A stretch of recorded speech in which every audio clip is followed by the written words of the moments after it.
প্রণাম করি, মাথা ধরো, প্রভু আরেকটা স্মরণ কই। তখন নাভির থেকে একটা স্মরণ বেরিয়েছে, বলি ওই স্মরণটা আমার মাথায় দিন। তখন বলি মহারাজ স্মরণ পেল, জয় জয় শ্রী গুরু তাই বলতো।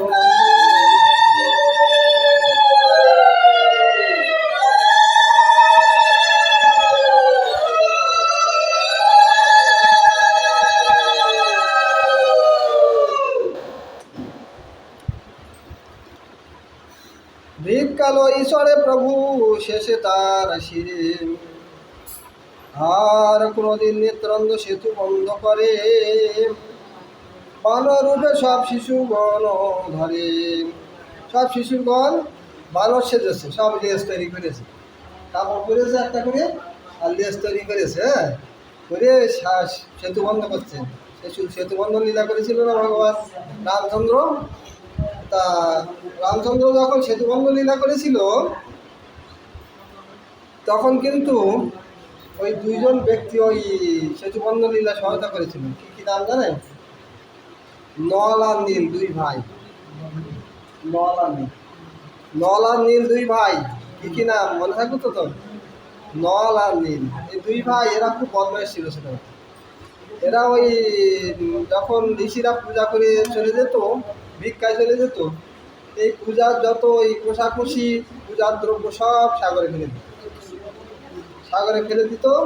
এইবারে ঋষিগণ ওরা এসে দেখতো, আমাদের এইগুলো নেই, ধ্যানে জানিয়ে দেখতো এই সে নল আর নীল, এই দুই বদমাইশ আমাদের সব সাগরে ফেলে দিয়েছে। ওনারা আমার ওই ধ্যান যোগে সাগরে কোথায় কোথায় পড়ে আছে সব ফুটে ফুটে আনত। হ্যাঁ, ঋষিরা তো পারত। তা ওরা বললো যে এই জিনিসপত্র এই যে সাগরের তলাতে তুলে আনতে এই সমস্ত খুব কষ্ট হয়। তা আমরা এবারে ওদের অভিসম্পদ করলাম কি, যে ওরা যদি কিছু ফেলে দেয় সাগরে, সে যাই ফেলে দেবে সব যেন ভাসে। হ্যাঁ ঠিক আছে, ওরা এবার ফেলে দেয় কিন্তু সব ভাসে। যাই ফেলে দেবে, একটা ঢিল ফেলে দিলেও ভাসে, যেখানে ফেললে সেখানেই থাকে, আর যেখানে ফেলে দেয় সেখানেই থাকে, এদিকে দিকে যায়। সেইবারে ঋষিগণ সঙ্গে সঙ্গে আবার তুলে নেয়। এই তাদের এই মানে অভিশাপ দেওয়া ছিল। ওরা যারা অভিশাপে কী হলো, বর হয়ে গেল। যখন রামচন্দ্র সেতু বন্ধন করবে, তখন সেতু এত বড় সাগর বন্ধন করবে কী করে? তখন ওই নল আর নীলকে, ওরা তো বানর সেনা, কার সেনা? এগুলো হচ্ছে সুগ্রীবের সেনা। সুগ্রীবে বললো যে আমার নল আর নীল দুই ভাই আছে, এরা যা হাতে করে ভাসিয়ে দেবে সব ভাসবে, তাই পাথর দিলেও ভাসবে। তখন হনুমান বড় বড় শিলা ভেঙে ভেঙে পাথর লোমে লোমে বেঁধে বেঁধে আনিয়ে দিচ্ছে, আর ওরা ভেসিয়ে দিচ্ছে, সব ভেসে যাচ্ছে। রাম নাম করে সব জলে দিচ্ছে আর সব ভেসে যাচ্ছে। এরা বলে অনেক এক এক দিনে বহু দূর বেঁধে যাচ্ছে সাগর, সেতু সেতু বন্ধন করে যাচ্ছে। তো রামচন্দ্র বলছি এরা তো ভালো বিদ্যা জানে, এরা যা পাথর ভাসিয়ে দিচ্ছে তা ভাসছে, তা আমি একটা পাথর নিয়ে ভাসিয়ে দিয়ে দিই। রামচন্দ্র নিয়ে একটা শিলা নিয়ে জলে দিয়েছে, আর আস্তে আস্তে কি হলো এর, আমি হাতে করে দিলাম সব ডুবে গেল, আর এরা হাতে করে দিচ্ছে ভেসে যাচ্ছে। তো তখন বললো যে এই নল আর নীল এরা দুজন অভিশপ্ত হয়েছিল, সেই সাগরে ভাসিয়ে দিত সব কোষাকুষি পূজার দ্রব্য, এই মণিগণ এদের অভিশাপ করেছে। সেই অভিশাপের ফলে এরা হাতে করে দেবে, তাই ভাসে। এখানে আরও তথ্য হচ্ছে যে ভগবান যা ছেড়ে দেয়, ভগবানের নামে, যার ভগবানের নামে নাম থাকে যার মধ্যে, সে কোনোদিন ডোবে না। এই শিলাগুলো সব বলছে ভগবানের নাম, রঘুনন্দন রঘুনাথের নাম করে দিচ্ছে, তো এই জন্য শিলাগুলো ডুবছে না। আর রঘুনাথ যদি নিজেই ছেড়ে দেয়, রামচন্দ্র যদি নিজেই ছেড়ে দেয়, তাহলে আর সেতে থাকে, সে নিজেই ভগবান ছেড়ে দিয়েছে মানে সে তৈরি দিয়েছে। বলছে প্রভু তুমি যা ছেড়ে দাও সে কি আর থাকে, তুমি যা ধরে রাখো সে ভাসতে পারে, সে উপরে ভাসে। হ্যাঁ,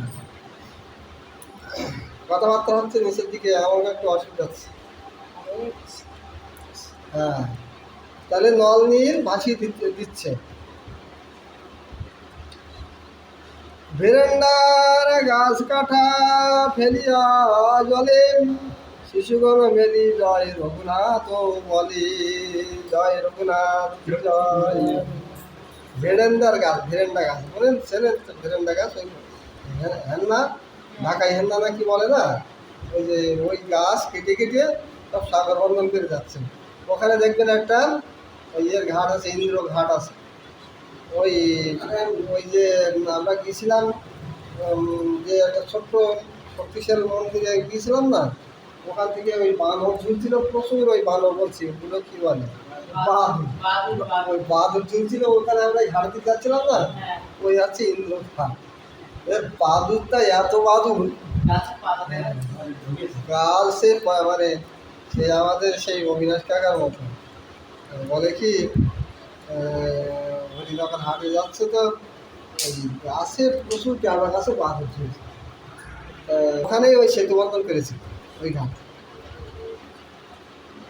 নিত্যানন্দ প্রভু।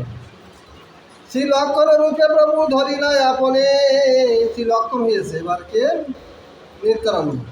ধরু ধরি কপে চলে শৈত্রী বলে স্থানে, আরে রে মানরাম মোর প্রভু দুঃখ পায়, প্রাণ না রইমু যদি তবে ঝাট যায়। সব বানরগণের দিকে বান নিয়ে ছুটে চলেছে, যদি তোদের প্রাণ নেব না, যদি আমার প্রভু দুঃখ পাচ্ছে শীঘ্রই আয় আমাদের কাছে। সুবেল পর্বতে প্রভু মোর প্রভু পায় দুঃখ, নারীগণ রইয়া বেটা তুমি কর সুখ। কোনদিন যুদ্ধ হয়ে পরশুরামের মোর দোষ নাহি বিপ্র পালাহ সত্তরে, লক্ষণের ভাবি প্রভু সেই হয় সেই রূপ, বুঝিতে না পারে শিশু মানায় কৌতুক। পঞ্চ বানরের রূপে বলে শিশুগণ, বার্তা জিজ্ঞাসায় প্রভু হইল। হ্যাঁ, পঞ্চ বানর এখানে জিজ্ঞেস করছে যে প্রভু কি হয়েছে, বলছে লক্ষণ হয়েছে। কে তোরা বানর সব গুলো বনে বনে, এই বানর বল সব হচ্ছিস কেন মনে মনে, আমি রঘুনাথ ভিত্ত বন মোরে স্থানে। সবাই বল যে আমরা রঘুনাথের ভিত্ত। তারা বলে আমরা বালির ভয়ে বলি, আমরা বালির ভয়ে ঘুরে বেড়াচ্ছি, বালি আমাদের মারবে। দেখা ও শ্রীরামচন্দ্র রই পদধূলি, তুমি তো লক্ষণ, তোমার রামচন্দ্র কোথায়, রামচন্দ্রকে দেখাও, তার পদধূলি নেই আমরা। তা সবারে কোলে করি আইসে লইয়াম, শ্রীরামের চরণে পড়ে দণ্ডবত হইয়া। তাদের সবার কোলে করে নিয়েছে, এনে রামের চরণে তুলে দিয়েছে। ইন্দ্রজিৎ বদলীলা কোনদিন করে, কোনদিন আপনে লক্ষণ ভাবে হারে। কোনদিন ইন্দ্রজিৎ লীলা করছে, ইন্দ্রজিৎ তো মেঘের আড়াল থেকে মানে যুদ্ধ করতো। ইন্দ্রজিৎ হচ্ছে রাবণের পুত্র, রাবণের পুত্র মেঘের আড়াল থেকে যুদ্ধ করবে, দেখতে পাবে না কেউ। হ্যাঁ, মেঘনাথ বলা হতো তার, তার নাম হচ্ছে মেঘনাথ। এই মেঘনাথ বধ করেছিল এই লক্ষণ। তো তোমরা কেন ঘুরছো এই বালির ভয়ে, বালির ভয়ে তোমরা ঘুরছো কেন? বালি মানে বোঝেন, বালি মানে কি, যে এই যে গাঁতে ওই বালি নাকি হচ্ছে না, বালি রাজা। বালি হচ্ছে বালি আর সুগ্রীব দুই ভাই বানর রাজা। এখন বালি খুব তেজস্বী রাজা ছিল। বালির ধ্যান ভঙ্গ করে বলে রাবণ গিয়েছিল। হ্যাঁ, বালির ধ্যান ভঙ্গ করে বলে রাবণ গিয়েছিল, যে বালি এত ধ্যান যোগী, এত শক্তি অর্জন করেছে, তো ধ্যান ভেঙে যায়। তো ধ্যান করছে বালি, এখন রাবণ গিয়েছে, তো বালি জানতে পেরেছে, ও আস্তে আস্তে লেজের পত্তন করেছে, লেজে ভালো করে রাবণের গলায় জড়িয়েছে, জড়িয়ে ধ্যান তো করছে, আর ওই লেজ লম্বা করে ওই সাগরে একবার ডুবায়, ডুবিয়ে নিয়ে একবার লবণ সাগরে ডোবায়, এইরকম করে করে সব সপ্ত সাগরে ডোবাচ্ছে, আর এদিক ধ্যান করছে। হ্যাঁ, এই বালি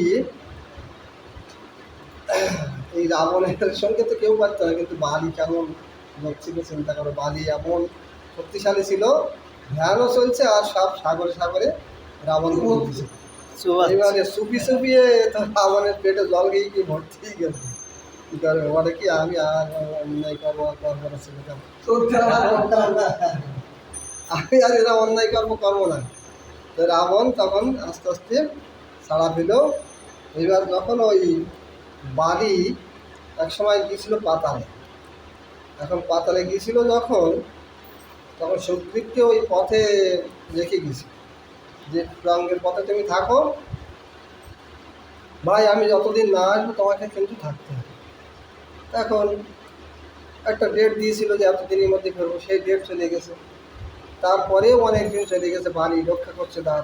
তারপর চিন্তা করলে কোথায় কোথায় কীভাবে মারা টারা গেছে নাকি, একটা পাথর চাপা দিয়ে ও এসে চলেছে। এখন বালি ফিরে এসে দেখে যে ভাইকে আমি এখানে রেখে গেছিলাম দাঁড়িয়ে হিসেবে, কিন্তু সে পথ মানে অবরোধ করে চলে গেল, পাথর পথে পাথর দিয়ে চলে গেল। মানে তো এর ঠিক না, ভালো করে সাজটা করতে হবে। হ্যাঁ, বড়শালী লোক তো, বড়শালী লোকের যদি যে অন্যায় করে কি কম শাস্তি দেয়। এইবারে ওখান থেকে বান মেরে বালি পাথর কেটে সুড়ার মধ্যে চলে এসছে। এসে দেখে সুগ্রীব বসে আছে সিংহাসনে। তখন বলছে কি রে, তোকে বলেছিলাম তুই তো ওখানে পাহারা দিবি। তা বলছে সে টাইম কতদিন হয়ে কেটে গেছে, সেই জন্য আমি চিন্তা করলাম যে তুই বেঁচে আসো কি মরে গেছে তার ঠিক নেই। অবস্থা ঠিক আছে, তা পাথর চাপা যায়নি কেন বলে মারিয়েছে। হ্যাঁ মারিয়েছে, মারধর করে। তখন বালির সঙ্গে সুগ্রীব যুদ্ধ করেছে, একদিন দুদিন যুদ্ধ করছে, করতে করতে বালি তো প্রাণ যায় যায় সুগ্রীবের। এবার সুগ্রীব নিয়ে সব বানর সেনাকে নিয়ে পালিয়েছে। এবার পালিয়ে যখন ওই রঘুনাথের সঙ্গে সঙ্গ হয়েছে, রঘুনাথের সঙ্গে সঙ্গ হচ্ছে কী করি, যখন সীতা দেবীকে হরণ করেছে, সীতা দেবীকে হরণ করে জটের পক্ষী বাধা দিয়েছে সেই রাবণ, সেই লক্ষণগণ্ডি দেয় না, লক্ষণগণ্ডি, লক্ষণগণ্ডি দিয়েছিল কেন, যে এই গণ্ডির মধ্যে থাকবে তুমি। সেই সোনার হরিণ যাচ্ছিল, সোনার হরিণ যাচ্ছিল, সীতা দেবী বলে কি প্রভু হরিণটা সোনার হরিণ, আমার কাছে এনে দাও না। এখন ওই সোনার হরিণ তো নাও তো মায়া সেই মারেছি, মরেছি রাক্ষসী, মরেছি রাক্ষসী, সে বনের মধ্যে গিয়ে রাক্ষস মূর্তি ধরে। তো রাম বলছে কি আরে বাবা কিন্তু রাক্ষস, তখন ওই রামের স্বর করে ওই রাক্ষসী বলছে আরে প্রাণের ভাই লক্ষণ, প্রাণে বুঝি মারা যায়। হ্যাঁ, তখন ওই রামের ওই স্বর শুনে সীতা বলছে আরে আরে লক্ষণ শিগগির শোনো, শিগগিরই তোমার দাদা কোনো বিপদে পড়েছে, দেখো তোমার দাদার সমস্যা। তো লক্ষণ বলছে আমার দাদা বিপদে পড়বে, কোনোদিন হতে পারে। তখন একটু বেশি দাদা লক্ষণের একটু বেশি বকা দিয়েছিল। হ্যাঁ, তোমার দাদা মরে গেলে তোমার ভালো হয় তাই তো, তুমি আমার কথা শুনছো না, তো তোমার দাদা মরে গেলে তোমার ভালো হয়। তাই লক্ষণ তো দাস, একান্ত দাস। লক্ষণ বলে কি যে এত বড় কথা, ঠিক আছে, কোনো উত্তর না করি বললো দাদাকে তো তোমাকে রক্ষা করতে বলে গেছে, বলে আমার রক্ষা আমি নিজে হতে পারবো না, তুমি যাও চলে। তখন বললো যে দাদার কথা রক্ষাও থাক, আমার কথাও থাক, এই বানের মানে আগে দিয়ে ওটা দাগ কেটে দিলে, এর বাইরে বেরিয়ে কিন্তু তুমি কিছুই করবে না, বিপদ হতে হবে কিন্তু। তা ঠিক আছে তাই করবো, তুমি যাও তাড়াতাড়ি যাও। লক্ষণ চলে গেল, গিয়ে দেখে রামের কোনো বিপদ হয়নি, রামচন্দ্র তো সূর্যটি অনেকদিন চলে গেছে, আর একটু দেরি আছে। সেখান থেকে রামচন্দ্র নিয়ে চলে আসলো। এইবারে এদিকে রাবণ কি করেছে, রাবণ একটা ভিখারি বেশ ধরে, বামন বেশ ধরে ভিক্ষাং দেই করতে করতে সীতার ওই কুটিরে এসেছে। এসে বলছে মা ভিক্ষা দেবে, বলছে হ্যাঁ ভিক্ষা দেবো, দাও ভিক্ষা, যা আছে তাই ফলমূল তো আসে তাই দিতে হবে। তা যাও মা যাও, ব্যাগটা ধরেছে। বলছে তো ওই ওই দাগের বাইরে বেরিয়ে না দিলে আমি নিতে পারবো না, ও দাগের বাইরে বেরিয়ে দিতে হবে আমাকে, না দিতে হবে না, না আমি তা পারবো। বাঘের বাইরে আমি আসতে পারবো না, কেননা যেমন লক্ষণ আমার এই গন্ডি করতে গিয়েছে, এর মধ্যে বাইরের থেকে দেওয়া নেই। ও তাহলে মা আমি আসি। হ্যাঁ, ভিক্ষার মধ্যে তা সীতা দেবী চিন্তা করছে কি আর হবে, একটা বামনের দুটো ফল দেবো, তাই এর বাইরে বেরিয়ে দিলে আর কি আর হবে। সীতা দেবীকে ঠিক আছে ঠিক আছে, আমি বাইরে বেরিয়ে দিচ্ছি, আসুন আসুন। সেটা ভিখারি ফিরে যাবে।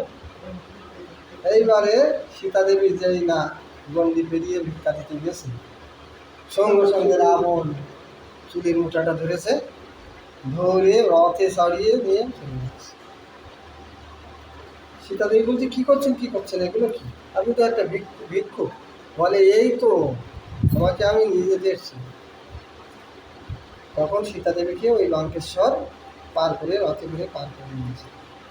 এদিকে গীতা হচ্ছে রামচন্দ্র আর লক্ষ্মণ এসে দেখে সীতা দেবী না।